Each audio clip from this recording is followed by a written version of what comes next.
Dan jika ada orang yang mencoba untuk mencari kebenaran mereka sendiri, aku pasti akan menjadi kandidat pertama.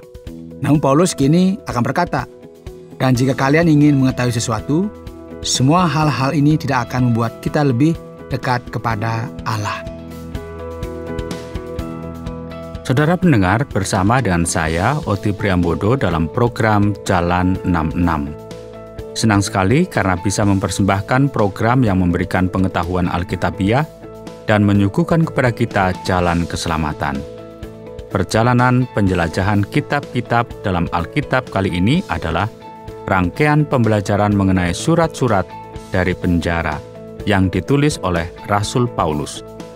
Dan sekarang kita akan bersama-sama menjelajahi pasal yang ketiga dari kitab Filipi. Tema kita kali ini adalah berjalan tanpa hambatan. Pak Yohanes akan memberikan kepada kita tantangan dengan memberikan sebuah judul yang cukup indah.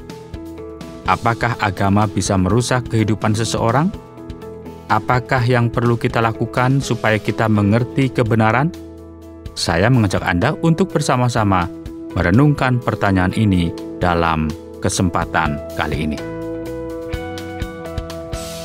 Saudara, mungkin kita telah tertangkap basah, kita berjalan ke arah yang salah, atau mungkin juga kita berjalan dalam jalan yang benar. Namun banyak sekali rintangan yang menghadang.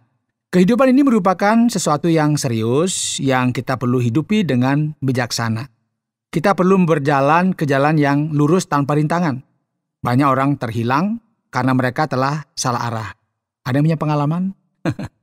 Ada orang lain yang terhilang karena alasan-alasan yang sederhana, ya. Misalnya pakai Google Map begitu, terus tiba-tiba malah masuk ke semak-semak begitu. Kehidupan orang Kristen sebagaimana yang kita lihat, yang ditekankan dalam Injil, mengajarkan kepada kita untuk berjalan ke jalan yang jelas, yaitu hidup dalam sebuah kehidupan yang berguna. Jadi sekarang mari kita lihat bagaimana Paulus mulai berurusan dengan masalah ini ya. Ia akan mulai menggunakan contoh dari kehidupannya sendiri. Ia berusaha untuk menekankan pentingnya bagi kita menangkap Kristus, sebagaimana ia telah ditangkap oleh Kristus. Sebagaimana yang kita juga lihat di ayat yang ke-12, ya, Paulus tahu dengan jelas kemana tujuannya. Sehingga tidak ada lagi yang bisa mengalihkan perhatiannya. Hal-hal yang bisa mengecohkan ini biasanya merupakan sesuatu yang membingungkan. Dan gereja yang ada di Filipi perlu diarahkan ke arah yang jelas, namun mereka memiliki masalah dengan hal-hal yang ternyata itu mengganggu mereka. Paulus mulai menarik perhatian dari mereka ya maksudnya, dengan memberikan penekanan pentingnya realita ini, dan ia akan mulai pasal 3 ini dengan menekankan pentingnya bersukacita di dalam Tuhan, dan sekali lagi ia menegaskan tentang hal ini. Sekarang hal pertama dan yang sangat berbahaya adalah ketika disebutkan di sini dalam ayat 2. Merupakan sebuah bagian yang sangat berbahaya. Kedengarannya seperti ada tamu yang tidak diundang. Coba kita perhatikan. Hati-hati terhadap anjing-anjing. Wow. Namun jangan khawatir ya, karena Paulus di sini tidak sedang berbicara mengenai pitbull atau rottweiler atau anjing-anjing yang Paulus masukkan di sini adalah para pengajar palsu maksudnya ya, tapi mungkin keras ngomongannya. Ya, orang-orang yang mengajarkan doktrin yang sesat. Hati-hatilah terhadap anjing-anjing. Jangan biarkan dirimu dikacaukan. Hati-hatilah terhadap pekerja-pekerja yang jahat. Hati-hatilah terhadap penyunat-penyunat yang palsu. Masalah utama yang sangat serius yang ada di sini itu terkait dengan penyunat palsu, yaitu orang-orang yang mengajarkan sebuah doktrin yang salah, yang membawa bangsa-bangsa bukan Yahudi yang ada di Filipi untuk mengikuti ajaran Yahudi. Karena kitalah orang-orang bersunat yang beribadah oleh Roh Allah dan bermegah dalam Kristus Yesus dan tidak menaruh percaya pada hal-hal lahiriah. Sekalipun aku juga ada alasan untuk menaruh percaya pada hal-hal lahiriah. Saudara yang dikasihi oleh Tuhan, bagaimana Alkitab dibagi dalam 2 bagian, yaitu Perjanjian Lama dan Perjanjian Baru. Perjanjian Lama ini banyak sekali ditandai dengan aspek-aspek seremonial. Dan sekarang hal-hal ini sudah dibatalkan ketika Yesus Kristus datang ke dunia. Dulu ada sebuah tradisi yang hanya dilakukan kepada anak laki-laki, kepada kaum pria yang disebut dengan sunat. Dan hal ini telah kehilangan arti dan nilainya dalam perjanjian baru. Sunat merupakan sebuah tanda perjanjian Allah dengan umatnya, yaitu umat Israel. Jadi ini merupakan suatu hal yang menjadi tuntutan bagi bangsa Israel yang sangat ditekankan dalam hukum Taurat, dan kita bisa menemukan ini dalam perjanjian lama, bahwa segala hal yang berkaitan dengan upacara ini merupakan bagian dari perjanjian Allah dengan umatnya dalam perjanjian lama. Sekarang dalam perjanjian baru, kita tidak perlu lagi melakukan sunat demi memiliki sebuah perjanjian dengan Allah.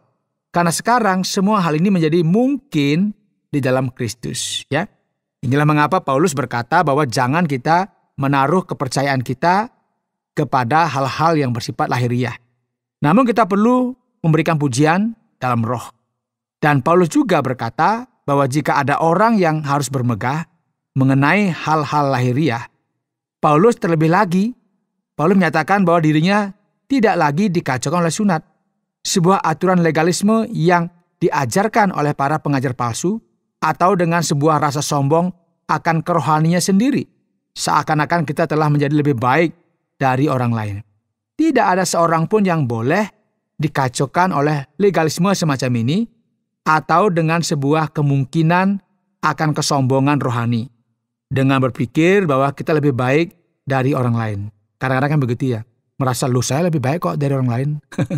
Sekarang Paulus berkata, jika ada orang lain menyangka dapat menaruh percaya pada hal-hal lahiriah, aku lebih lagi. Perhatikan ini, disunat pada hari ke-8 dari bangsa Israel, dari suku Benyamin, orang Ibrani asli. Tentang pendirian terhadap hukum Taurat, aku orang Farisi. Tentang kegiatan, aku penganiaya jemaat. Tentang kebenaran dalam mentaati hukum Taurat, aku tidak bercacat. Wih, luar biasa ya. Dengan kata lain, jika ada orang yang memiliki catatan mengenai kerohanian yang luar biasa, itu ya Paulus. Luar biasa. Mendekati sempurna ya. Nah, jika ada orang yang bermegah karena alasan kerohanian, itu adalah dia. Namun sebenarnya tidak ada dari satu hal ini yang bernilai apa-apa. Oleh karena itu Paulus akan menunjukkan kepada kita di sini bagaimana kita berjalan kepada tujuan yang benar tanpa dikacaukan dengan legalisme ataupun kesombongan semacam ini. Inilah mengapa kita perlu memberikan fokus kita kepada Injil. Dan Injil inilah yang seharusnya menjadi pusat perhatian kita. Karena Kristuslah yang terpenting. Perhatikan saudara ayat yang ke-7. Tetapi apa yang dahulu merupakan keuntungan bagiku, sekarang kuanggap rugi karena Kristus. Malahan segala sesuatu kuanggap rugi karena pengenalan akan Kristus Yesus, Tuhanku, lebih mulia daripada semuanya. Oleh karena dialah aku telah melepaskan semuanya itu dan menganggapnya sampah, supaya aku memperoleh Kristus. Saudara, saya nggak tahu ya, apakah saudara pendengar ini mengerti dengan jelas ini ya? Atau mungkin Anda telah mendengarnya, namun tidak jelas. Jadi mari kita memberikan penekanan dalam hal ini. Paulus berkata bahwa segala intelektualitas, kerohanian atau jalan keagamaan, namanya yang sangat terkenal oleh banyak orang, betapa tekunnya ia mentaati hukum Taurat, semua ini merupakan sampah. Ketika ia membandingkannya dengan siapa? Kristus. Dan Paulus berkata, dan berada dalam dia bukan dengan kebenaranku sendiri, karena mentaati hukum Taurat, melainkan dengan kebenaran karena kepercayaan kepada Kristus, yaitu kebenaran yang Allah anugerahkan berdasarkan kepercayaan. Saudara, kebenaran Allah adalah bahwa kita dibenarkan dan diselamatkan melalui iman di dalam Yesus Kristus. Dan hal ini diberikan kepada kita dengan apa? Cuma-cuma, gratis. Melalui pengorbanan Kristus di salib bagi kita. Inilah mengapa saudara, jangan membiarkan diri kita dikacaukan dengan hal-hal lain yang berusaha mengambil alih Injil dalam kehidupan kita. Kita harus berjalan kepada sebuah jalan yang lurus tanpa hambatan. Paulus berkata, yang kukehendaki ialah mengenal dia dan kuasa kebangkitannya dan persekutuan dalam penderitaannya, di mana aku menjadi serupa dengan dia dalam kematiannya, supaya aku akhirnya beroleh kebangkitan dari antara orang mati. Saudara, Paulus tahu bagaimana keselamatan itu dimulai, yaitu dengan menerima Kristus. Dan ada sebuah jalan yang panjang bagi kita harus lalui sebelum kita akhirnya sampai kepada tujuan akhir kita, yaitu kebangkitan. Inilah tujuan akhir kita, yaitu sasaran kita. Paulus berkata, aku sebenarnya belum mendapatkan semua ini, dan aku belum sempurna, namun aku bisa mendapatkan semua ini oleh karena apa? Yang Kristus lakukan kepadaku. Ia sekarang berkata, saudara-saudara, aku sendiri tidak menganggap bahwa aku telah menangkapnya. Sebagaimana yang kita lihat di sini, ayat 13. Tetapi ini yang kulakukan. Aku melupakan apa yang telah di belakangku dan mengarahkan diri kepada apa yang di hadapanku. Dan berlari-lari kepada tujuan untuk memperoleh hadiah. Yaitu panggilan sorgawi dari Allah dalam Kristus Yesus. Saudara, ketika seseorang menerima sebuah anugerah yang luar biasa ini, yaitu keselamatan, sebuah kehidupan baru dalam Kristus, dan memahami apa yang terjadi, dan berjalan ke depan dengan sebuah tujuan yang jelas, tanpa halangan, maka orang tersebut haruslah meletakkan masa lalunya dalam sebuah kotak, dan meninggalkannya. Apa yang terjadi kepada kita sebelumnya tidaklah penting. Di dalam Kristus, kita sekarang merupakan ciptaan yang baru. Kita telah lahir baru, menerima sebuah kehidupan yang baru. Segala dosa kita telah diampuni oleh Tuhan. Dan ini terjadi ketika kita menerima kehidupan yang baru dan yang lalu telah berlalu. Jadi kita tidak boleh lagi berjalan kian kemari sambil menangisi masa lalu kita dan mencoba mencari pembenaran dari hal-hal yang telah kita lakukan dalam kehidupan kita, karena melalui Kristus Allah telah mengaruniakan kehidupan baru kepada kita. Amin. Amin ya. Ya, sungguh-sungguh mengejar hadiah akan panggilan surgawi. Dan sekarang Paulus berkata, karena itu marilah kita yang sempurna berpikir demikian. Dan jikalau lain pikiranmu tentang salah satu hal itu akan dinyatakan Allah juga kepadamu. Tetapi baiklah, tingkat pengertian yang telah kita capai kita lanjutkan menurut jalan yang telah kita tempuh. Dengan demikian, saudara, Paulus akan menyatakan di sini bahwa orang-orang yang mengakibatkan kekacauan ini, yaitu orang-orang yang bertindak secara legalis, orang-orang yang memberitakan ajaran yang palsu mengenai sunat, yang dikecohkan dengan kesombongan rohani, dan membenarkan diri sendiri, mereka semua ini adalah orang yang salah. Dan ini semua merupakan penjelasan yang jelas mengenai mereka yang mengakibatkan kekacauan. Saudara-saudara, ikutilah teladanku dan perhatikanlah mereka yang hidup sama seperti kami yang menjadi teladanmu. Karena seperti yang telah kerap kali kukatakan kepadamu, dan yang kunyatakan pula sekarang sambil menangis. Banyak orang yang hidup sebagai seteru salib Kristus. Banyak orang yang menjadi marah dan terkadang kaget dan berpikir bagaimana bisa ada banyak sekali orang yang melakukan hal-hal yang mengerikan demi nama Kristus. Saudara, ini sudah merupakan masalah yang terjadi dalam gereja mula-mula. Ada orang-orang yang menjadi seteru Injil dan salib Kristus meskipun mereka ini memakai nama Kristus. Motivasi mereka tidak tulus dan benar. Mereka tidak mau menyangkali diri mereka sendiri dan mereka juga mencari kebenaran mereka sendiri. Mereka tidak mau menyerah, namun justru berpaling jauh dari Injil. Dari esensi Injil itu sendiri. Kesudahan mereka ialah apa? Kebinasaan. Mari kita lihat di sini betapa kerasnya perkataan Paulus. Tuhan mereka ialah perut mereka. Atau dengan kata lain, mereka hanya hidup untuk memuaskan nafsu mereka sendiri. Dan kemuliaan mereka ialah aib mereka. Pikiran mereka semata-mata tertuju kepada perkara duniawi. Saudara, janganlah kita memberikan fokus dan perhatian kita, karena ini semua tidak berharga. Hal-hal semacam ini akan mengecoh kita, membingungkan kita. Karena kewargaan kita adalah di dalam sorga. Dan dari situ juga kita menantikan Tuhan Yesus Kristus sebagai Juru Selamat yang akan mengubah tubuh kita yang hina ini sehingga serupa dengan tubuhnya yang mulia menurut kuasanya yang dapat menaklukkan segala sesuatu kepada dirinya. Saudara, ketika kita memahami perjalanan akhir kita yang akan membawa kita ke surga, menuju kepada sebuah kehidupan yang kekal, merupakan sesuatu yang sangat berharga. Maka mari kita menyadari bahwa apa yang terpenting adalah bagian akhir dari perjalanan kita. Paulus berkata bahwa kita menantikan kebangkitan kita. Jadi saudara, kita perlu melanjutkan perjalanan kita. Berjalan dalam jalan ini sambil kita berjaga-jaga atas segala sesuatu yang mungkin dapat membingungkan iman kita semua. Anda sedang mendengarkan Jalan 66, dalam rangkaian pembahasan Filipi pasal yang ketiga yang telah dijelaskan oleh Pak Yohanes dengan topik berjalan tanpa hambatan. Baiklah, sekarang mari kita beranjak kepada bagian tanya jawab. Pak Yohanes, saya memiliki beberapa pertanyaan yang ingin saya tanyakan. Saya ingin tahu mengenai musuh-musuh Paulus ini, Pak. Mengapa ia memanggil mereka anjing? Apakah ia sedang merendahkan orang-orang ini dengan kata-kata cacian begitu? Ataukah musuh-musuh Paulus ini benar-benar menggigit? Baiklah Pak Oti ya, setiap orang yang sampai kepada bagian ini mungkin mereka akan berpikir, mengapa ada anjing di sini? Ini mungkin sangat keras ya. Jadi mari kita mencoba untuk memahami ini dengan benar dan kita mencari tahu apa yang terjadi. Pertama-tama penting sekali bagi kita menggarisbawahi bahwa pada zaman itu memanggil seseorang dengan sebutan anjing tidak ada kaitannya dengan apa yang Paulus lakukan di sini. Hari ini ketika seseorang mengatakan orang lain anjing, ini merupakan sesuatu yang negatif ya. Dan yang mungkin tidak bagus lah. Jadi Paulus tidak memanggil orang ini anjing dengan arti sama dengan apa yang kita pahami hari ini. Maksudnya di sini adalah anjing sebagai sesuatu yang najis. Karena ketika kita melihat kembali dalam perjanjian lama, ada pemisahan antara hewan-hewan yang najis dan yang tidak najis. Setiap orang yang bersentuhan dengan orang mati atau makan hewan yang sudah mati, orang-orang ini kemudian disebut najis. Jadi kenajisan berkaitan dengan kematian.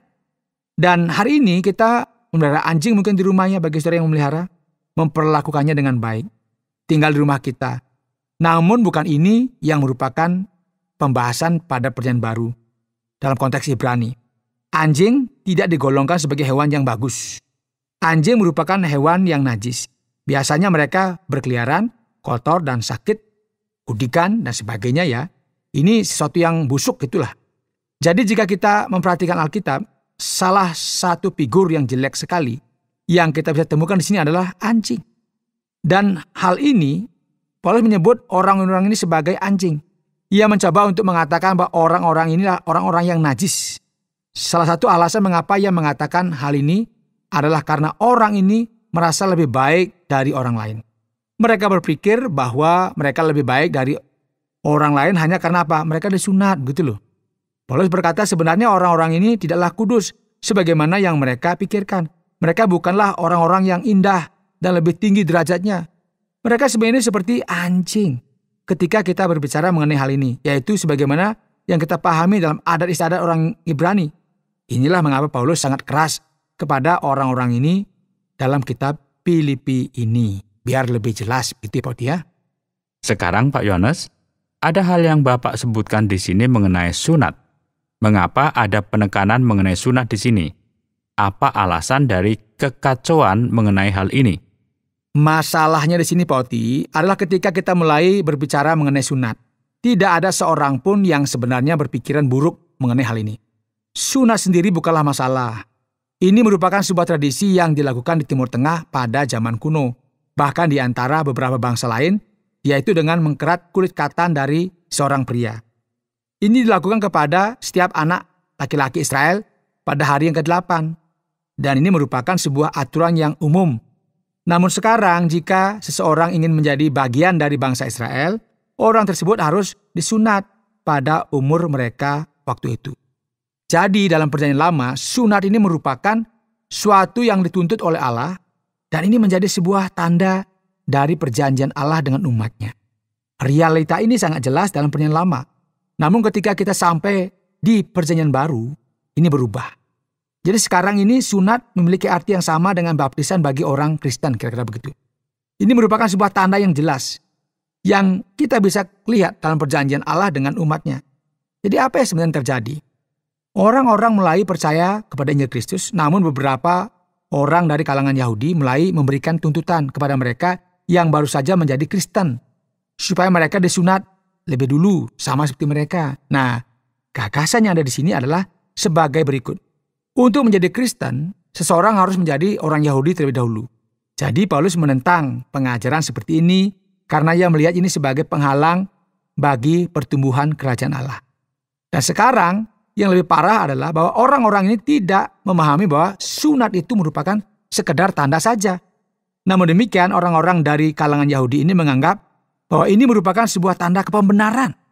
Mereka berkata, "Lihatlah, aku lebih baik dari kalian, karena aku ini telah mentaati ritual agamawi." Dan Paulus menyadari bahwa orang-orang ini tidak mengerti bahwa pembenaran yang Kristus berikan adalah berdasarkan iman. Jadi mereka menekankan hal ini atau perbuatan yang sangat dikritik oleh Paulus karena ia sangat menentang sikap dari kalangan orang Yahudi ini. Begitu Pak Oti. Yang berikut kalau kita perhatikan pada pasal 3 ini ayat yang kelima. Karena Paulus di sini berkata bahwa ia berasal dari suku Binyamin, bangsa Israel, orang Ibrani asli. Jadi Pak Yohanes, apakah ia benar-benar tidak bercacat, Pak? Dengan segala kualifikasinya. Ya, Paulus sebenarnya sedang bersikap ironis di sini ya, ketika ia berbicara mengenai orang-orang yang merupakan musuh. Para musuh ini berpikir seperti ini ya, kita ini kan tidak seperti orang bukan Yahudi, yang baru sekarang saja menjadi orang Kristen. Dan mereka ingin sampai kepada level kita tanpa disunat. Tentu tidak bisa, karena mereka harus disunat terlebih dahulu. Sementara itu, Paulus berkata, apakah kalian sadar? Dan apakah kalian memahami bahwa yang paling penting itu adalah kasih karunia Allah, anugerah, keselamatan, serta pengampunan yang kita miliki di dalam Kristus. Bukan hal-hal agamawi yang tidak masuk akal yang kalian miliki. Jadi apa yang kita bisa lihat di sini tidak hanya terjadi dengan agama Yahudi saja. Hal ini juga terjadi hampir di setiap tradisi agamawi, di mana ada orang-orang yang berpikir bahwa mereka ini lebih baik, lebih unggul dari orang lain dengan memberikan penilaian yang tinggi akan ritual dan formalitas yang akhirnya melupakan hal-hal yang esensial. Dan kemudian Paulus juga berkata, jika ada seseorang yang patut bermegah oleh karena keberadaan jasmaninya, itu saya gitu maksudnya. Karena saya memiliki segala hal yang kalian anggap sebagai sesuatu yang paling penting. Saya disunat ketika masih bayi. Saya merupakan bangsa Israel. Saya dari suku Benyamin, Yahudi asli loh. Ada silsilah yang bisa membuktikan keterangan saya ini. Jadi saya benar-benar merupakan orang Ibrani asli. Dan ketika berbicara mengenai pendirian terhadap hukum Taurat, saya orang Perisi, hati-hati loh. Dahulu saya sang radikal. Dan saya bahkan menganiaya jemaat. Dan saya berpikir dulu ya, bahwa saya melakukan semua ini demi nama Tuhan. Jadi, jika seseorang yang melihat kehidupan saya secara eksternal, mereka akan melihat bahwa saya tak bercacat. Jika berbicara mengenai ketaatanku kepada hukum Taurat, itu sempurna sekali. Dan jika ada orang yang mencoba untuk mencari kebenaran mereka sendiri, aku pasti akan menjadi kandidat pertama. Namun Paulus berkata, dan jika kalian ingin mengetahui sesuatu, semua hal-hal ini tidak akan membuat kita lebih dekat kepada Allah. Berikutnya Pak Yohanes, yang sangat menarik perhatian bahwa Paulus, atau bisa kita bilang bahwa mungkin dia dari keluarga darah biru. Tapi sekarang agaknya ada sesuatu yang agak berlebihan yang ia katakan di sini. Bukankah dengan mengatakan bahwa menganggap semuanya itu sebagai sampah, sesuatu yang cukup berlebihan Pak Yohanes? Ya, ketika seseorang membaca bagian ini, mereka mungkin berpikir bahwa Paulus merupakan seseorang yang kurang menyenangkan. Karena ia meremehkan keagamaannya di masa lalu. Namun sebenarnya Pak Oti ya, semua ini sangatlah berbeda. Masalahnya bukan karena masa lalu Paulus. Masalahnya bukan karena latar belakang bahwa ia merupakan orang Yahudi atau hal-hal lainnya. Bahkan kita akan melihat Paulus sendiri menyuruh Timotius untuk disunat. Dan ini merupakan keharusan. Jadi masalahnya adalah beberapa orang percaya bahwa hal-hal ini merupakan sesuatu yang esensial demi memperoleh pembenaran. Ketika seseorang menjadi orang religius dan membaca Alkitab setiap hari, berdoa, dan akhirnya mereka percaya bahwa mereka ini lebih tinggi keadaannya, derajatnya dari orang lain karena telah melakukan hal-hal itu. Maka sebetulnya orang ini sama saja dengan para religius pada zaman Paulus pada waktu itu. Jadi masalahnya bukanlah klasifikasi religius, namun ini merupakan sebuah sikap dari seseorang ketika berkaitan dengan perbuatan baik yang telah mereka lakukan. Ya, sekarang Paulus akan menentang semua orang ini dan dia berkata bahwa ini semua merupakan sampah. Tidak ada nilainya apa-apa jika dibandingkan ketika berjumpa dengan Kristus begitu. Baiklah, jadi sebagai penutup, ada satu lagi pertanyaan Pak Yohanes. Ia menyebutkan di sini seteru salib Kristus. Apa ini maksudnya? Ya Pak Oti, ini merupakan sesuatu yang menarik. Mungkin Paulus di sini sedang berbicara mengenai mereka yang terus-menerus melakukan hal ini dengan alasan yang mementingkan diri sendiri. Mereka hanya peduli dengan keinginan mereka sendiri dan mungkin mereka ingin berteman dengan mereka yang telah disunat dan mereka hanya ingin menghindari hinaan dari masyarakat. Mereka ini hanya ingin menghindari masalah bagi diri mereka sendiri. Yang mereka pedulikan hanyalah untuk memuaskan diri sendiri. Jadi ini mengapa mereka memilih orang-orang yang lebih lemah, yaitu bangsa-bangsa yang tidak mengenal Allah atau bangsa-bangsa bukan Yahudi, dan memberikan tuntutan kepada mereka supaya mereka juga mengikuti adat istiadat tanpa berkonfrontasi dengan legalisme yang berlaku pada saat itu. Jadi mereka sebenarnya tidak ingin membayar harga atau berkonfrontasi dengan semua orang ketika hal tersebut diperlukan.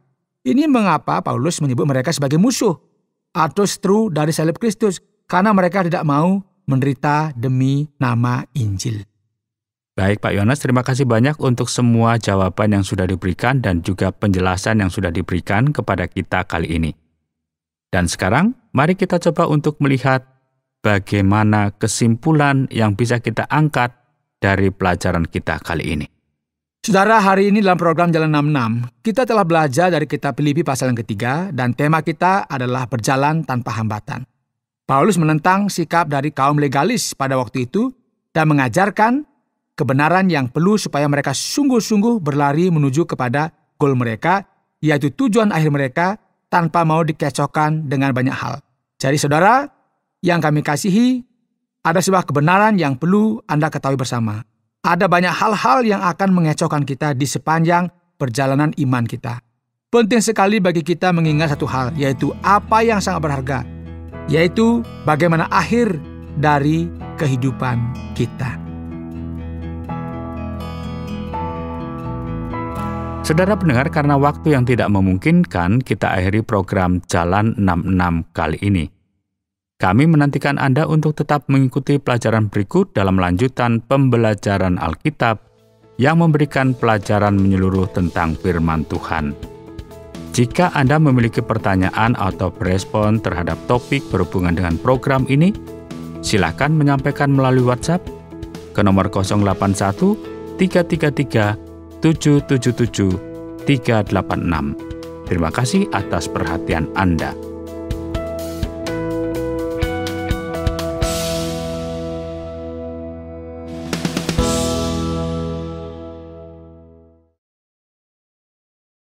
Terima kasih Anda sudah mengikuti program kami. Jika Anda diberkati, jangan lupa like, komen, dan share supaya Anda tidak ketinggalan setiap program terbaru kami. Jangan lupa juga untuk subscribe channelnya dan nyalakan loncengnya.